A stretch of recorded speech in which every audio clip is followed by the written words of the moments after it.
Chapter 13. Dhritarashtra quits home. Sri Suta Goswami said, while traveling on a pilgrimage, Vidura received knowledge of the destination of the self from the great sage Maitreya, and then returned to Hastinapur. He became as well versed in the subject as he desired. After asking various questions and becoming established in the transcendental loving service of Lord Krishna, Vidura retired from putting questions to Maitreya Muni.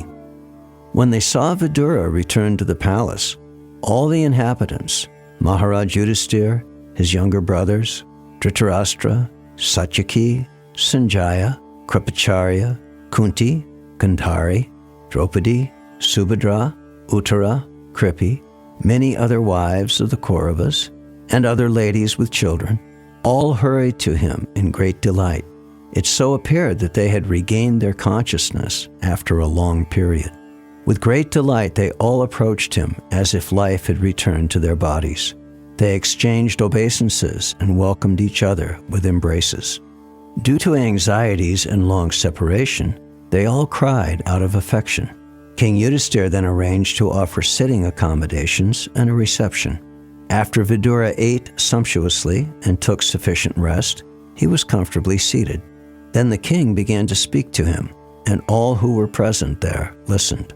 Maharaj Yudhisthira said, "My uncle, do you remember how you always protected us, along with our mother, from all sorts of calamities? Your partiality, like the wings of a bird, saved us from poisoning and arson. While traveling on the surface of the earth, how did you maintain your livelihood? At which holy places and pilgrimage sites did you render service? My lord, devotees like your good self are verily holy places personified. Because you carry the personality of Godhead within your heart, you turn all places into places of pilgrimage. My uncle, you must have visited Dwarka. In that holy place are our friends and well-wishers, the descendants of Yadu, who are always wrapped in the service of the Lord Sri Krishna. You might have seen them or heard about them. Are they all living happily in their abodes?" Compassionate Mahatma Vidura could not stand to see the Pandavas distressed at any time. Therefore, he did not disclose this unpalatable and unbearable incident, because calamities come of their own accord. Thus Mahatma Vidura, being treated just like a godly person by his kinsmen, remained there for a certain period just to rectify the mentality of his eldest brother, and in this way bring happiness to all the others. As long as Vidura played the part of a Shudra, being cursed by Manduka Muni, Aryama officiated at the post of Yamaraj to punish those who committed sinful acts. Having won his kingdom and observed the birth of one grandson, competent to continue the noble tradition of his family, Maharaj Yudhisthira reigned peacefully and enjoyed uncommon opulence in cooperation with his younger brothers, who were all expert administrators to the common people. Insurmountable, eternal time imperceptibly overcomes those who are too much attached to family affairs and are always engrossed in their thought. Mahatma Vidura knew all this, and therefore he addressed Dhritarashtra, saying, "My dear king, please get out of here immediately. Do not delay. Just see how fear has overtaken you.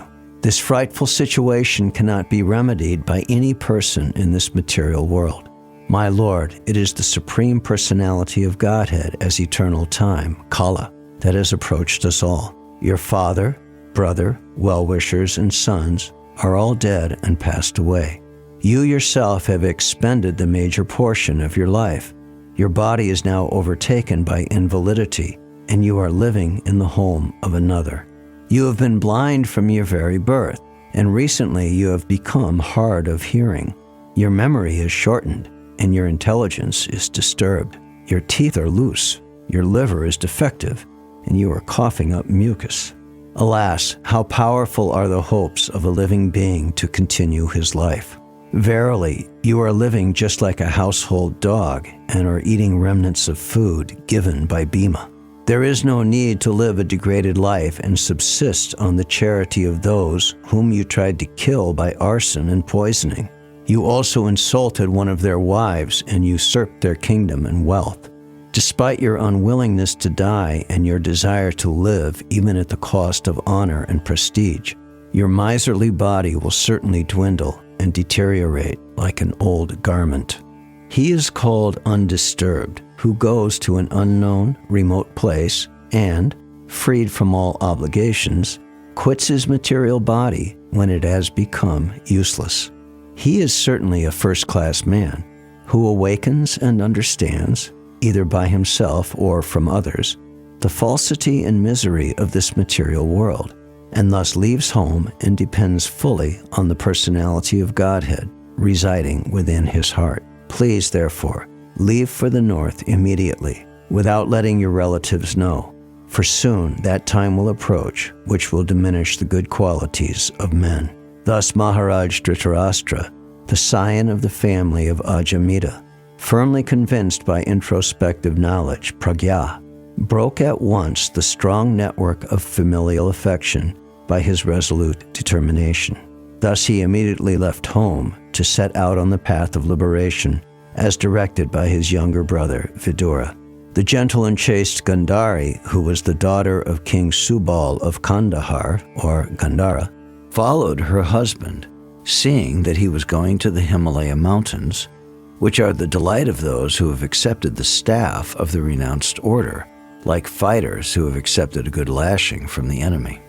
Maharaj Yudhisthira, whose enemy was never born, performed his daily morning duties by praying, offering fire sacrifice to the sun god, and offering obeisances, grains, cows, land, and gold to the Brahmins.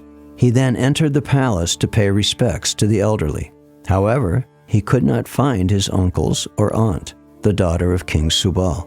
Maharaj Yudhisthira, full of anxiety, turned to Sanjaya, who was sitting there, and said, "O Sanjaya, where is our uncle, who is old and blind? Where is my well-wisher, Uncle Vidura, and Mother Gandhari, who is very afflicted due to all her sons' demise? My uncle Dhritarashtra was also very mortified due to the death of all his sons and grandsons. Undoubtedly, I am very ungrateful. Did he therefore take my offenses very seriously and, along with his wife, drown himself in the Ganges? When my father, Pandu, fell down and we were all small children, these two uncles gave us protection from all kinds of calamities. They were always our good well-wishers. Alas, where have they gone from here?" Sutta Goswami said, because of compassion and mental agitation, Sanjaya, not having seen his own master, Dhritarashtra, was aggrieved and could not properly reply to Maharaj Yudhisthira. First he slowly pacified his mind by intelligence, and wiping away his tears and thinking of the feet of his master, Dhritarashtra, he began to reply to Maharaj Yudhisthira. Sanjaya said, "My dear descendant of the Kuru dynasty, I have no information of the determination of your two uncles and Gandhari. O king, I have been cheated by those great souls." While Sanjaya was thus speaking, Sri Narada, the powerful devotee of the Lord, appeared on the scene, carrying his tumburu. Maharaj Yudhisthira and his brothers received him properly by getting up from their seats and offering obeisances. Maharaj Yudhisthira said, "O godly personality, I do not know where my two uncles have gone, nor can I find my ascetic aunt, who is grief-stricken by the loss of all her sons. You are like a captain of a ship in a great ocean, and you can direct us to our destination." Thus addressed, the godly personality, Devarshi Narada, greatest of the philosopher devotees, began to speak. Sri Narada said, "O pious king, do not lament for anyone, for everyone is under the control of the Supreme Lord. Therefore all living beings and their leaders carry on worship to be well protected. It is he only who brings them together and disperses them.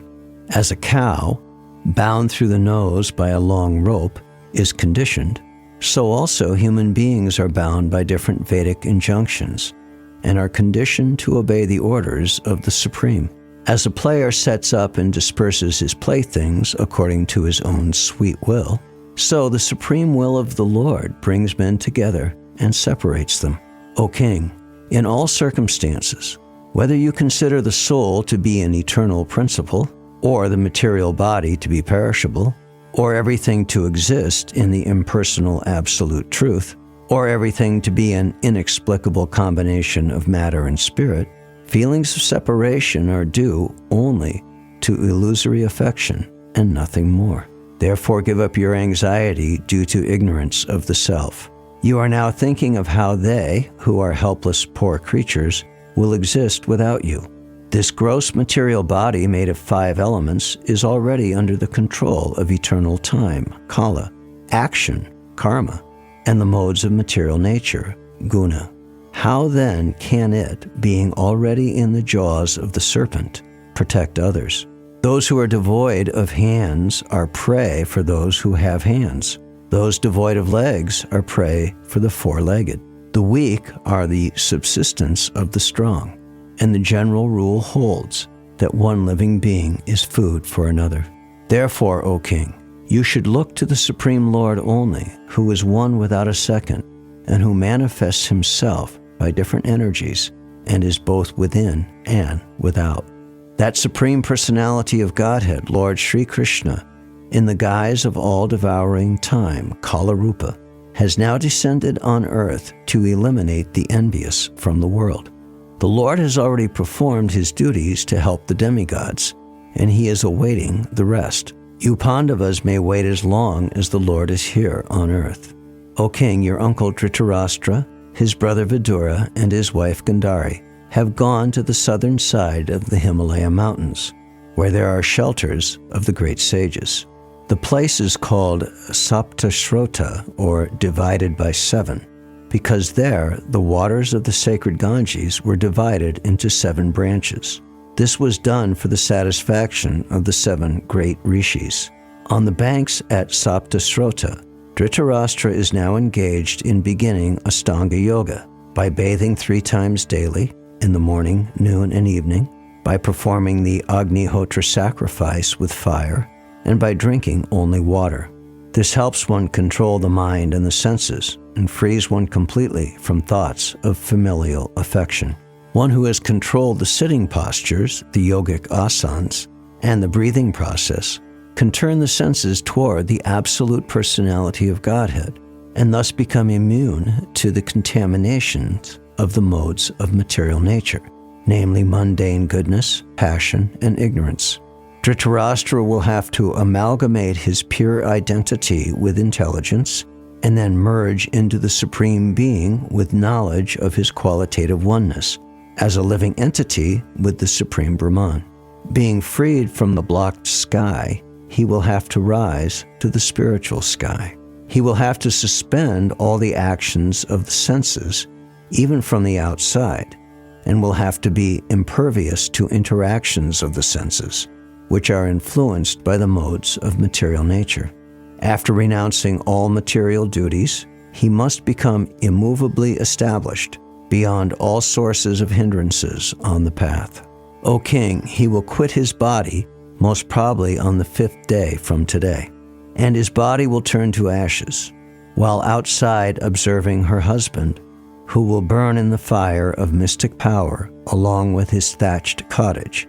His chaste wife will enter the fire with rapt attention.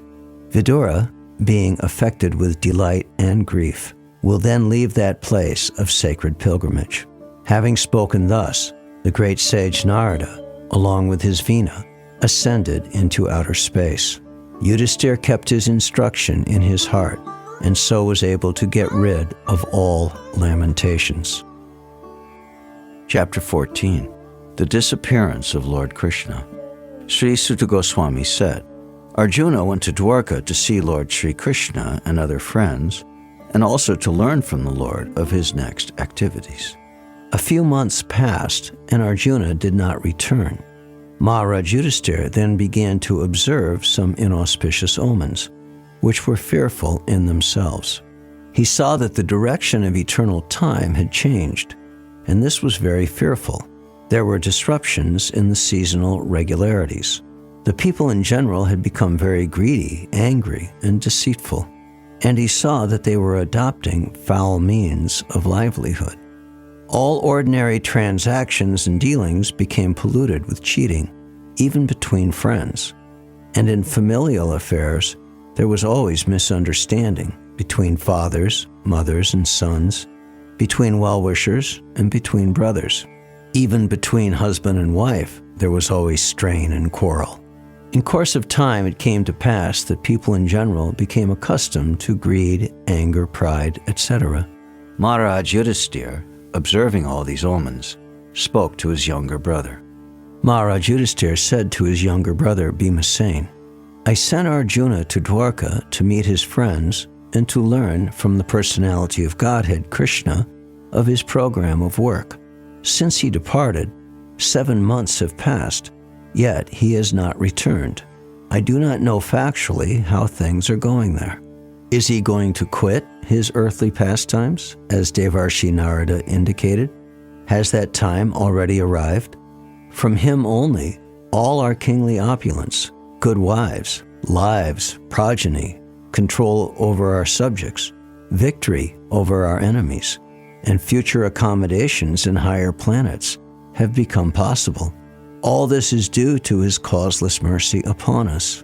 Just see, O man with a tiger's strength, how many miseries due to celestial influences, earthly reactions and bodily pains, all very dangerous in themselves, are foreboding danger in the near future by diluting our intelligence. The left side of my body, my thighs, arms, and eyes are all quivering again and again. I am having heart palpitations due to fear.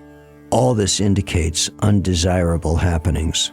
Just see, O Bhima, how the she-jackal cries at the rising sun and vomits fire, and how the dog barks at me fearlessly. O Bhimasena, tiger amongst men, now useful animals like cows are passing me on my left side, and lower animals like the asses are circumambulating me. My horses appear to weep upon seeing me. Just see, this pigeon is like a messenger of death. The shrieks of the owls and their rival crows make my heart tremble. It appears that they want to make a void of the whole universe. Just see how the smoke encircles the sky. It appears that the earth and mountains are throbbing. Just hear the cloudless thunder and see the bolts from the blue. The wind blows violently, blasting dust everywhere and creating darkness. Clouds are raining everywhere with bloody disasters. The rays of the sun are declining and the stars appear to be fighting amongst themselves. Confused living entities appear to be ablaze and weeping. Rivers, tributaries, ponds, reservoirs, and the mind are all perturbed. Butter no longer ignites fire. What is this extraordinary time? What is going to happen? The calves do not suck the tits of the cows, nor do the cows give milk. They are standing, crying, tears in their eyes, and the bulls take no pleasure in the pasturing grounds. The deities seem to be crying in the temple, lamenting and perspiring. They seem about to leave. All the cities, villages, towns, gardens, mines, and hermitages are now devoid of beauty and bereft of all happiness. I do not know what sort of calamities are now awaiting us. I think that all these earthly disturbances indicate some greater loss to the good fortune of the world. The world was fortunate to have been marked with the footprints of the lotus feet of the Lord. These signs indicate that this will no longer be. O Brahman Shanaka, while Maharaj Yudhisthira, observing the inauspicious signs on the earth at that time, was thus thinking to himself, Arjuna came back from the city of the Yadus, Dwarka. When he bowed at his feet, the king saw that his dejection was unprecedented. His head was down, and tears glided from his lotus eyes. Seeing Arjuna pale due to heartfelt anxieties, the king, remembering the indications of the sage Narada, questioned him in the midst of friends.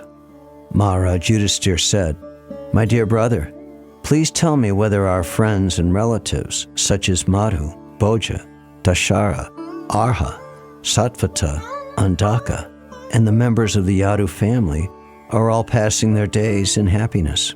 Is my respectable grandfather Shurasena in a happy mood? And are my maternal uncle Vasudeva and his younger brothers all doing well?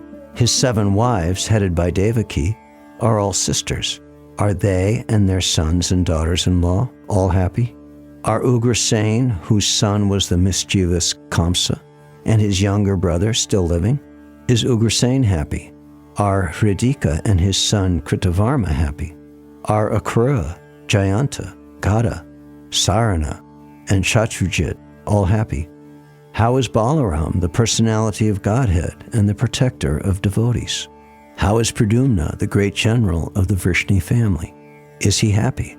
And is Aniruddha, the plenary expansion of the personality of Godhead, faring well? Are all the chieftains sons of Lord Krishna, such as Sushena, Charudeshna, Samba, the son of Jambavati, and Rishab, along with their sons, all doing well? Also, Shrutadev, Uddhava, and others, Nanda, Sunanda, and other leaders of liberated souls who are constant companions of the Lord are protected by Lord Balaram and Krishna. Are they all doing well in their respective functions? Do they, who are all eternally bound in friendship with us, remember our welfare?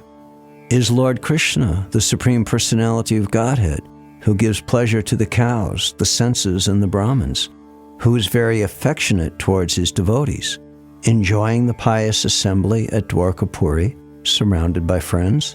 The original personality of Godhead, the enjoyer, and Balaram, the primeval Lord Ananta, are staying in the ocean of the Yadu dynasty for the welfare, protection, and general progress of the entire universe. And the members of the Yadu dynasty, being protected by the arms of the Lord, are enjoying life like the residents of the spiritual sky. Simply by administering comforts at the lotus feet of the Lord, which is the most important of all services, the queens at Dwarka, headed by Satyabhama, induced the Lord to conquer the demigods. Thus the queens enjoy things which are prerogatives of the wives of the controller of thunderbolts. The great heroes of the Yadu dynasty, being protected by the arms of Lord Sri Krishna, always remain fearless in every respect, and therefore their feet trample over the Sudharma assembly house, which the best demigods deserved, but which was taken away from them. My brother Arjuna, please tell me whether your health is all right. You appear to have lost your bodily luster. Is this due to others disrespecting and neglecting you because of your long stay at Dwarka? Has someone addressed you with unfriendly words or threatened you? Could you not give charity to one who asked? Or could you not keep your promise to someone? You are always the protector of the deserving living beings, such as Brahmins, children, cows, women, and the diseased.